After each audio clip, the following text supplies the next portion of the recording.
So far, we have done information on the physiology of a plant, and we've covered two main organs, that is the root and the stem.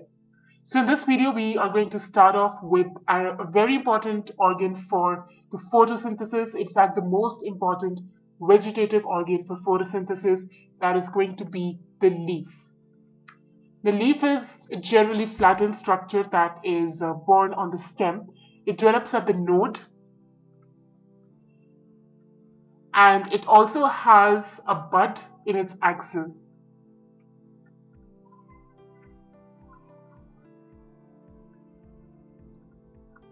And this bud, the axillary bud, it later develops into a branch. So this bud will later become a branch. Leaves, they originate from the shoot apical meristems, and they're arranged in an acropetal order. That means more leaves are there in the beginning, and the new leaves, they usually come at the top where more height is there. Now, a typical leaf, it consists of three main parts. One is the leaf base, one is the petiole, and the other one is the lamina, the plain surface. Now the leaf is attached to the stem at the leaf base. So this is where the leaf and the stem, they get attached to each other. And sometimes at this leaf base, you may be able to see two small leaf-like structures called stipules.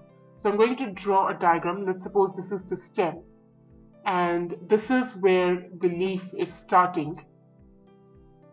And over here you may see some small leaf-like structures. This is known as the stipule. This is known as the leaf base. And the bud that I'm talking about, this axillary bud, this is present over here. And this structure over here is known as the petiole, the stalk-like structure. Now in monocotyledons, the leaf base is expanding into a sheath that covers the stem, either partially or wholly. It's like a cover. Sometimes in legumes, the leaf base can become swollen, so that is known as a pulvinus. That is only there in legumes. Now the petiole, it helps to hold the leaf blade to light so that maximum light can shine on the leaf. And usually they are long and thin and flexible, that can even flutter in the wind. So it also helps to cool the leaf and brings fresh air to the leaf surface. Then the final thing is the lamina, which is this leaf that we know as. It's also known as the leaf blade. It's green and it has lots of veins and veinlets. Usually there's a middle prominent vein that is known as the midrib.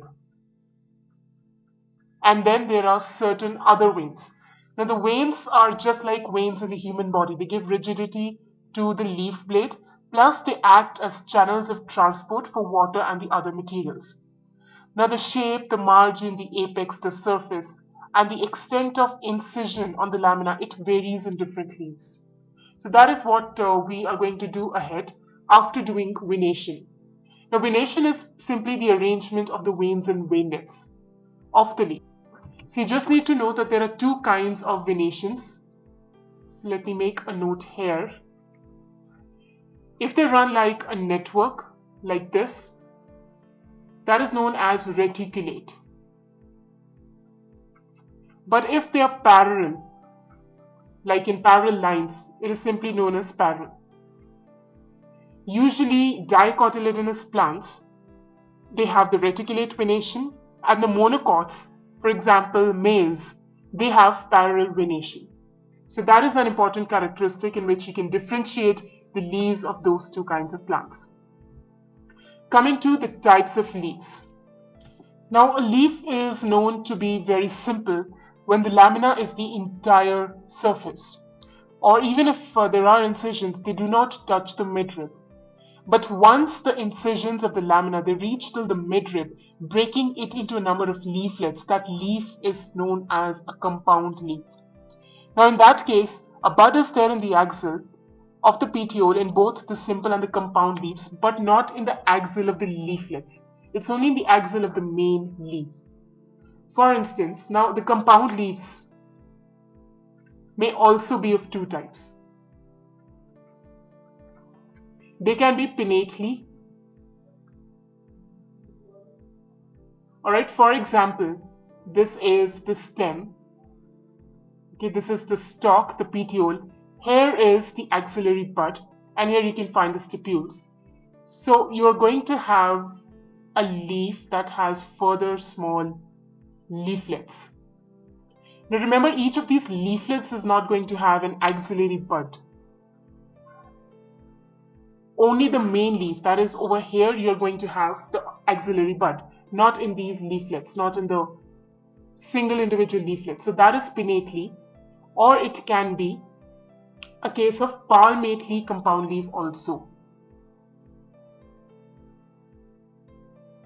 For example, this is the petiole on the stalk with the axillary bud, and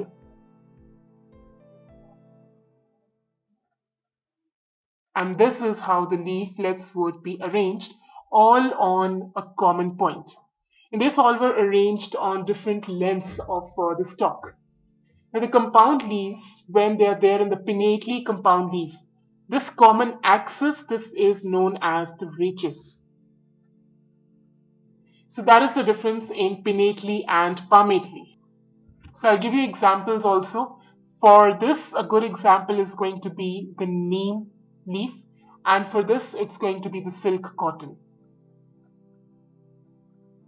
So that is about the compound leaves. So usually the leaves are these two types, pinnately and palmately, but further what we are going to do is going to be phyllotaxy. Phyllotaxy is an important thing that you must know. That is the pattern of arrangement of leaves. It can be alternate, it can be opposite. In alternate, you have leaves like this, but in opposite, you have leaves like this. So they are on the opposite edges of a stem. Here they are on the alternate edges of the stem. So we are going to discuss that in detail now. So this is what we have just done, that phyllotaxy is usually of two types, alternate and then opposite. So we are going to do a little bit more further into this discussion. A third type is there that is known as whorled. In that, more than two leaves, they arise at a node. For example, if this is the node and one leaf is here, one is here, one is here, one is here, or another one is there at the back. So at this very node, more than two leaves are coming together. Like in the case of opposite, two leaves were coming at one node. In case of alternate, one leaf is there at one node. In case of whorled, it's going to be more than two leaves at one node. So that is about the phyllotaxy in short. And coming to the modifications of the leaves, which is an important thing. How do the leaves they get modified? Now in case of leaves, usually the main function is to perform photosynthesis, but sometimes they can perform other functions also, in which case they need some modifications to go by. And one of the important modifications is when the leaves they become tendrils. Now we've already done the case where the stem it becomes a tendril, for example in grapevine. But sometimes the leaves can also become tendrils for climbing. For example, in peas, they can even become spines. For example, in a cactus. And in some plants like the acacia, the leaves are very small. And when the leaves they die, because they are short-lived, the petioles become green expanded structures and then they synthesize food. In some other cases, the leaves can be used for example, in carnivorous plants, in insectivorous plants like the pitcher plant or the Venus flytrap, that is to trap the food. So those are the different ways in which these leaves can be modified. And that is all about the leaf. The next thing that we are about to do in this video is going to be the inflorescence. So let's get started with that. Now inflorescence refers to the flower, which is nothing but a modified shoot. And in this, what happens is that the shoot, apical meristem, gets changed into a floral meristem. So whatever development takes place is going to be in the direction of a flower. The internodes, they do not elongate, and the axis, it gets condensed. Now the apex can produce various kinds of floral appendages at successive nodes instead of leaves. So instead of leaves, now the flowers are given. And when the shoot's tip transforms into a flower, it's usually solitary. That means only one flower is going to be there on that shoot. So that is about how the flower comes into being. Now, how is the flower related to inflorescence? Inflorescence is nothing but how the flowers are arranged on a floral axis. Now, whether the axis gets converted into a flower or it continues to grow, two kinds of inflorescences are defined.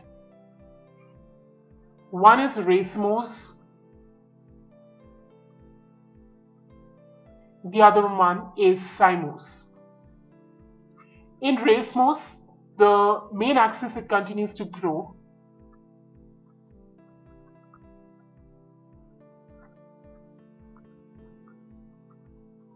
and the flowers are borne laterally into an acropetal succession.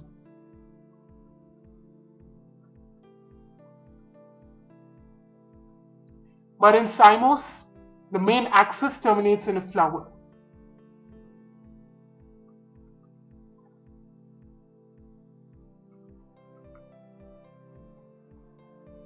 And growth is limited because of that, and the flowers are borne in a basipetal order.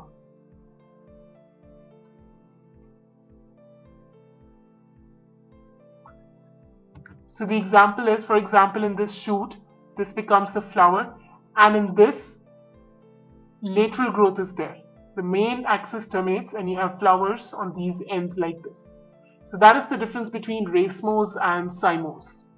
And sometimes in cymose, from these also further three, you can get, let's say, extensions, and then from this also like that. So if I draw a diagram over here, so these three are the main stalks, and then you have those leaves over here, the stipules, and then they further develop into three further kinds, where you have a flower at this end and a flower at this end. Similarly, this one further develops into three more types.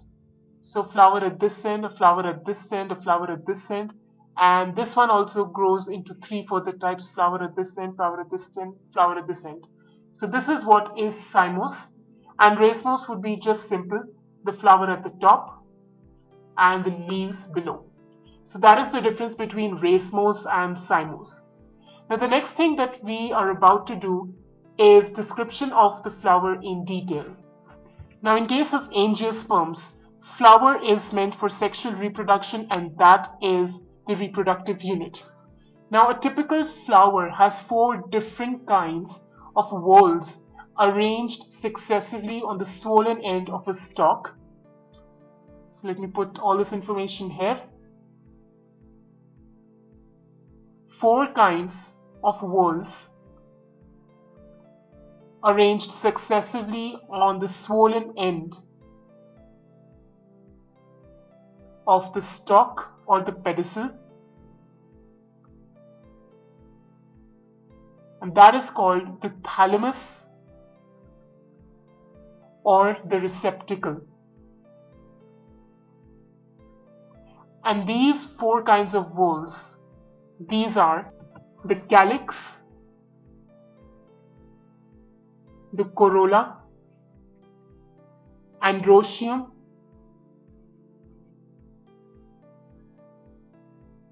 and gynoecium.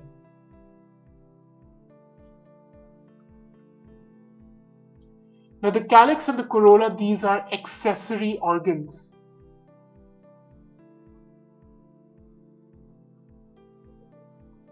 While androecium and gynoecium are the reproductive organs.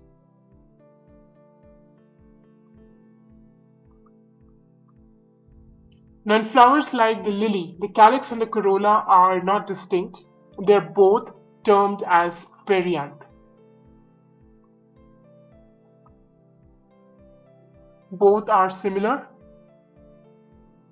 and they are known as the perianth. Now when a flower has both the androecium and the gynoecium, it is known as bisexual. And if it has only androecium or if it has only the gynoecium, it is known as unisexual. When it comes to the symmetry of a flower, the flower may be actinomorphic,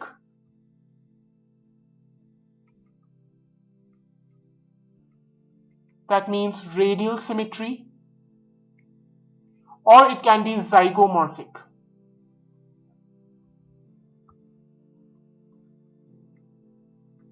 That is bilateral symmetry.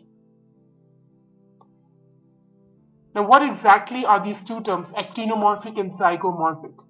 Actinomorphic is when a flower can be divided into two equal radial halves in any plane passing through the center. For example, in case of a mustard flower or in case of a chili flower, that is called actinomorphic. Two equal radial halves in any plane. But if it can be divided into two similar halves only in one plane, that is called zygomorphic. The example is a pea plant. And sometimes there are other kinds of flowers that are asymmetric, that do not have any symmetry. It cannot be divided into two similar halves by any vertical plane. For example is canna. Coming to the number of appendages, if the appendages are in multiples of 3, you can call the flower trimerous. For example, if it has 3 petals or 6 petals or 9 petals. If it is in multiples of 4, it's called tetramerous. For example, 4 petals, 8 petals, 12, like that. And if it is present in multiples of 5, it's called pentamerous. The flowers with bracts reduced leaf found at the base of the pedicel are called bracteate.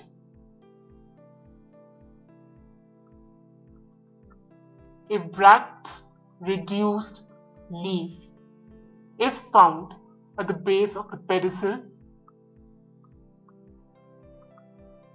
it's called bracteate. And if not present, it's called ebracteate.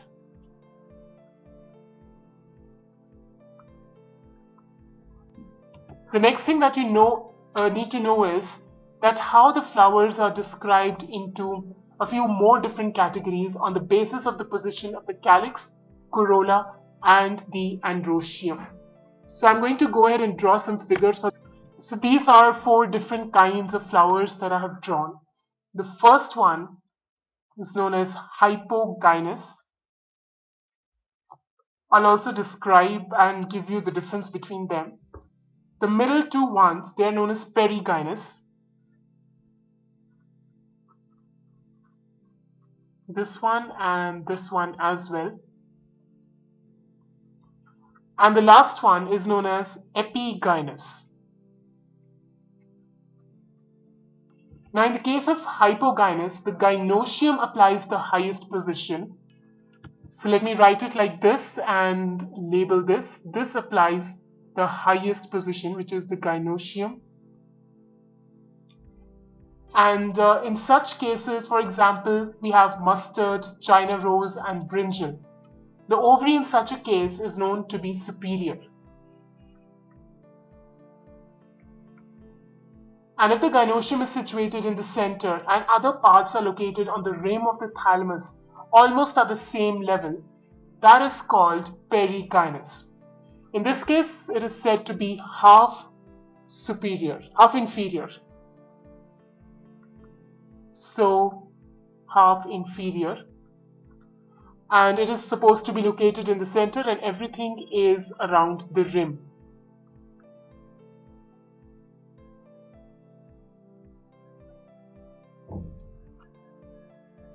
And the example of this is plum, rose, and peach.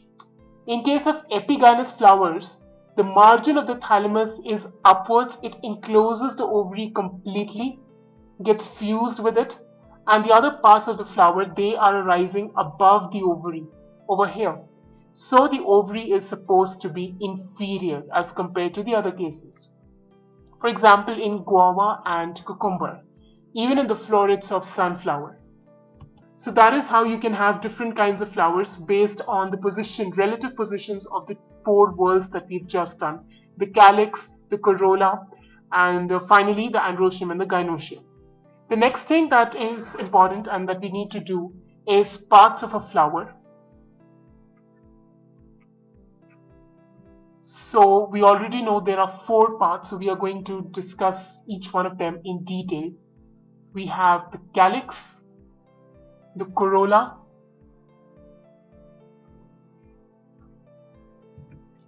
and then we have the androecium and the gynoecium.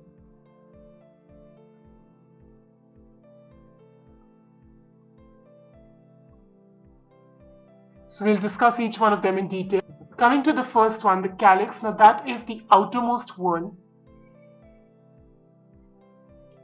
and the members are known as sepals.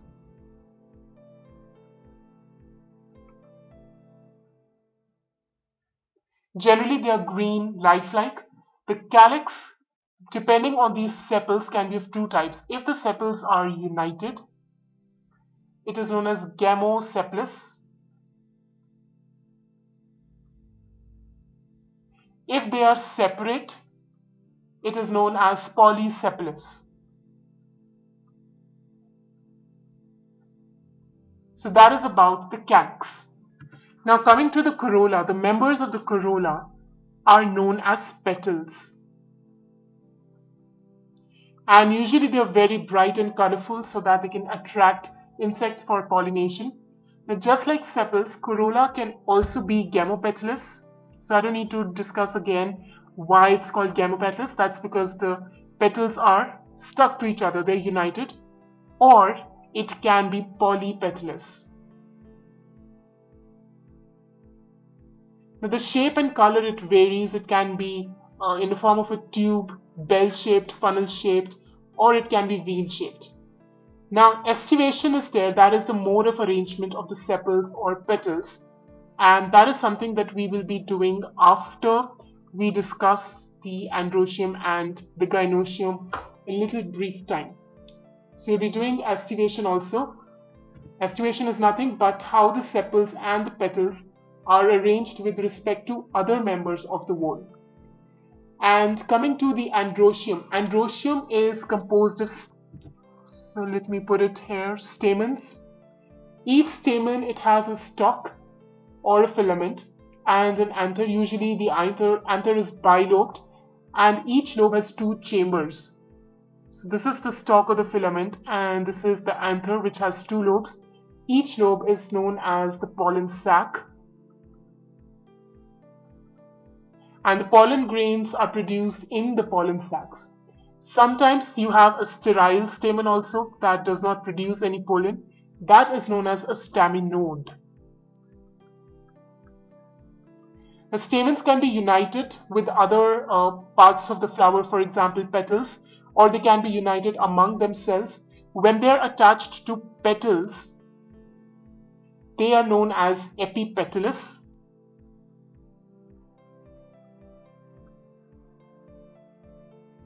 When they are attached, when they are free, they are called polyandrous.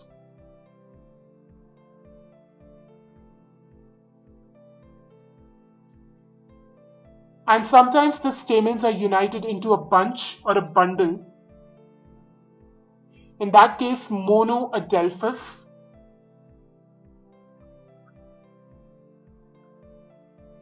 Sometimes it can be two bundles, that is diadelphous. More than two bundles, that will become polyadelphous, and like that. And then coming to gynoecium, which is the last part. So gynoecium is the female, you can say, the reproductive organ, and it's made up of one or more carpels. Now a carpel has three parts. Let me draw a line over here. Carpel has three parts: the stigma, the style, and the ovary. Ovary is the enlarged part on which you have the tube-like structure called the style that is the receptive, that actually connects the receptive part, which is the stigma, so that can receive the pollen grains. Now each ovary has one or more ovules that are attached to a cushion-like structure known as the placenta.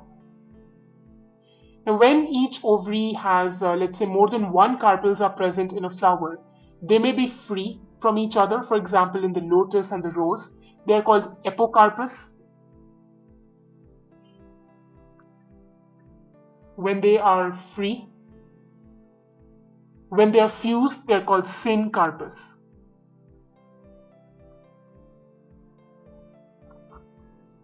Once the fertilization takes place, the ovules, they develop into seeds and the ovary develops into the fruit. Now coming to the ovary, now in various cases the ovules can be arranged within the ovary. That different kinds of arrangement, that is called placentation. And that is what we are going to do just after we cover estivation in detail, because these two are a little more detailed topics. But so far what you can see over here is parts of a flower. You have the calyx, that is the outermost member with sepals that can be united or separate. Then comes the corolla, whose members are petals. They can be gamopetalous or polypetalous, and we will discuss the different kinds of arrangements, which is estivation. Then androecium, which consists of the stamens with pollen sacs in their anther, and if it's sterile, it's called staminode. The petals are fused with stamens. In that case, it's called epipetalous. Otherwise, the stamens can be free, polyandrous, or they can be grouped into one bunch, monoadelphous, two bunches, diadelphous, many bunches, polyadelphous. Coming to gynoecium, which is the female reproductive part that consists of the carpel, having three parts: stigma, style, and ovary. In the ovary, you have ovules that are stuck to a placenta, and it can be apocarpous if the multiple carpels are free from each other, and syncarpous if they are all jointed into one single entity. So the next thing that we have to do is going to be estivation. Now, as I told you earlier, estivation is all about arrangement of the different petals or the sepals. So I'm going to draw 5 diagrams in this case, and those will give you the 5 different kinds of estivation. Now the first diagram that you can see here is in the case when the sepals or the petals in a whorl, they just touch each other at the margin, they do not overlap. So that is known as valvate. Now in the second case, one margin of the appendage overlaps that of the next one, and it's just like a chain. The example is that of cotton and in China rose. This is known as twisted. Now in this case, the margins of the petals or the sepals, they are overlapping one another, but not in any particular direction. There's nothing fixed. For example, in the case of a gulmohar flower, the estivation is called imbricate.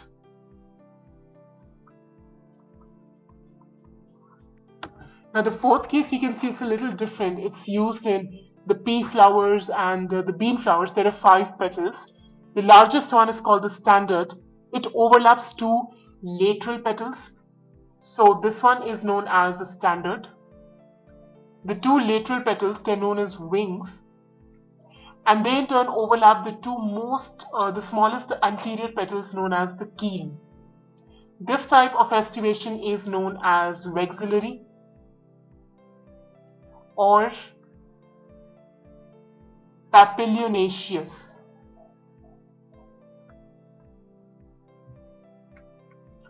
So these are the 4 usual kinds of estivation that are found in flowers. The next thing that we have to do is placentation.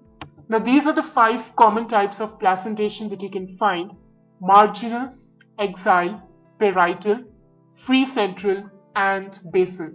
Now through the example and through a little bit of diagrams, I'm going to explain you what are these types.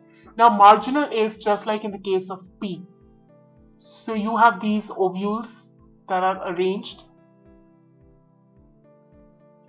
in a stalk-like structure in a kind of a line, and then this is the cover on it. So that is marginal. Now what happens in case of axile is it's just like the axle of a car. These are the ovules.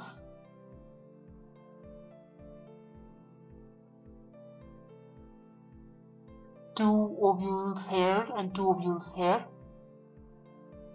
And this is the structure. It's a bad diagram, but I hope you're getting the point. It's supposed to be round, so like this. This becomes just like the axle of a car, so axile. In parietal ones, the ovules are at the corners.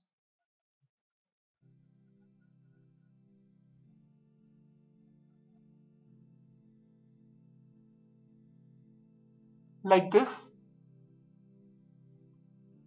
And like this.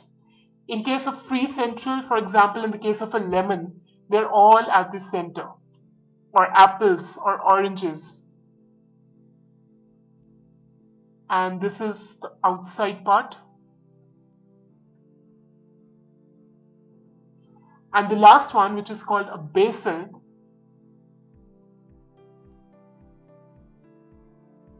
it is located like this.